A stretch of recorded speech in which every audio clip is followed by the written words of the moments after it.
ಅದು ಜಯಿಸೋ ನಾಯಕ ನೀತಿ.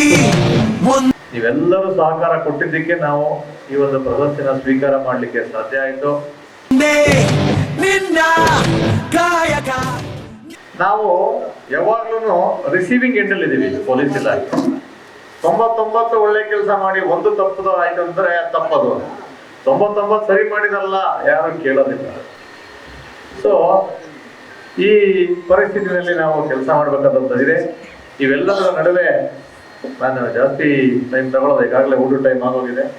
ತುಂಬಾ ಹೊತ್ತು ಕಾರ್ಯಕ್ರಮ ನಡೆಸ್ಕೊಟ್ಟಿದ್ದೀರಾ.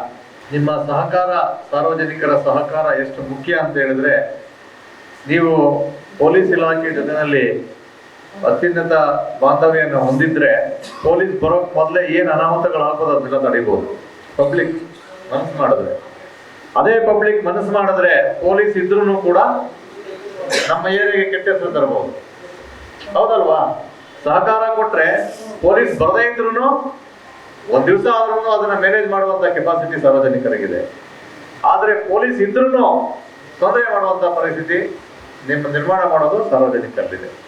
ಹಾಗಾಗಿ ಸಾರ್ವಜನಿಕರ ಸಹಕಾರ ಎಲ್ಲ ರಂಗಗಳಲ್ಲೂ ಬಹಳ ಮುಖ್ಯ, ಬಹಳ ಇಂಪಾರ್ಟೆಂಟು.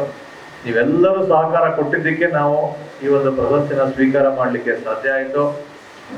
ನಿಮ್ಮ ಸಹಕಾರ ಮತ್ತೆ ಪ್ರೋತ್ಸಾಹಕ್ಕೆ ನಾನು ಈಗಾಗಲೇ ಹೇಳಿದ್ದೀನಿ, ಚಿರಋಣಿಯಾಗಿರ್ತೀನಿ. ಇದನ್ನ ನನ್ನ ಸೇವಾ ಅವಧಿಯಲ್ಲಿ ಅತ್ಯುನ್ನತ ಅವಧಿ ಅಂತ ನಾನು ಪರಿಗಣಿಸಿದ್ದೀನಿ ಈಗಾಗಲೇ. ಅದನ್ನು ಕೂಡ ನಾನು ಹೇಳಿದ್ದೀನಿ.